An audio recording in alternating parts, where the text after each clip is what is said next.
بسم اللہ الرحمن الرحیم۔ عزیز طلبہ و طالبات، ہم بی اے تھرڈ ایئر کے پرچہ 9 نمبر میں خطوط غالب کی خصوصیات دیکھ رہے تھے۔ ہم غالب کو مختلف حوالوں سے جانتے ہیں اور خصوصیت سے شاعری کے حوالے سے ہم غالب کو بہت بہتر طریقے سے جانتے ہیں۔ ہم نے نثر کے حوالے سے غالب کا تعارف حاصل کیا اور فن مکتوب نگاری میں غالب کے مقام کو ہم نے کچھ حد تک سمجھنے کی کوشش کی۔ مکتوب نگاری اردو ادب میں اردو ادب کا وہ صنفی پارہ ہے جسے غیر افسانوی نثر کہا جاتا ہے۔ ہم نے غیر افسانوی نثر کے متعلق بھی طویل تر گفتگو کی ہے کہ کون کون سی اصناف افسانوی نثر میں شامل ہوتی ہے، کون سی اصناف غیر افسانوی نثر میں شامل ہوتی ہے۔ تمہیداً گفتگو میں تمام چیزوں پر ہم نے بات کی تھی اور غالب کے تعارف میں انشا پردازی اور غالب کے مکتوب ان عنوانات پر بھی ہم نے گفتگو کی ہے۔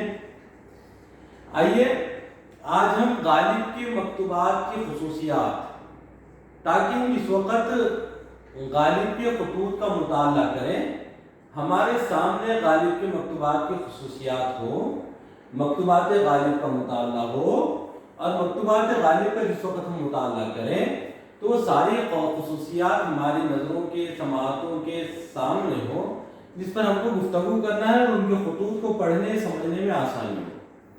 اس لیے مختصراً یہاں پر مکتوبات غالب کی خصوصیات بیان کرتا ہوں، اس کے بعد انشاءاللہ تفصیلاً خطوط کی بھی ہم خصوصیات بیان کریں گے۔ دراصل ہم غالب کو شاعری کے حوالے سے جانتے ہیں، لیکن غالب کا اردو نثر کے اندر بھی بہت بڑا کردار رہا ہے۔ مرزا غالب جدید اردو نثر کے معجد مانے جاتے ہیں۔ بھئی ایسی کیا خاص بات ہے غالب کے نثر میں کہ جس کی وجہ سے جدید اردو نثر کا معجد کہا گیا؟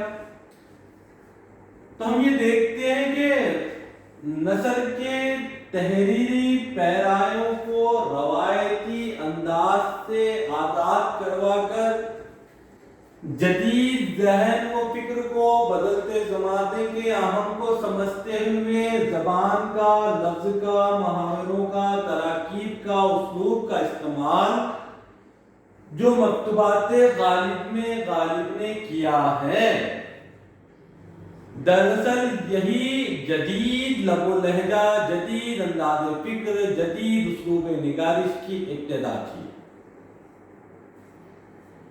اور سر سید سے ماقبل غالب نے وہ تمام تر نثر کی اسلوب، انداز بیان، تراکیب لفظی اور لفظیات کی معنی کے نتائج کو اخذ کرنے کی بنیادیں استوار کر دی تھی، جو عام فہم زبان کو اپیل کر سکے۔ یہی وجہ ہے کہ جس وقت سر سید نے اپنے مضامین کے ذریعے سے ایک مقصد حیات کے پیش نظر تحریری کام روبے عمل لایا، تو سر سید کو ایک بڑا طبقہ جو سر سید کے ذہن اور فکر کو سمجھنے والا تھا، ان کی تحریروں کے ذریعے سے انہیں مل گیا۔ اور غالب کی نثر نے سر سید کی نثر کو متاثر تو کیا ہی تھا، لیکن سر سید احمد خان نے جن بنیادوں پر اپنی انداز بیان، اپنا اسلوب کو اختیار کیا، وہ یقیناً اس کی پہلے گھن گرج ہمیں غالب کی یہاں سنائی دیتی ہے۔ عزیز طلبہ و طالبات، اگر ہم غالب کے نثر کا مطالعہ کرتے ہیں اور خصوصیت سے غالب کی مکتوبات کا مطالعہ کرتے ہیں تو غالب کی نثر جدید، جیسے ہم کہتے ہیں کہ جدید نثر نگاری میں فورٹ ولیم کالج کا بڑا اہم رول رہا ہے۔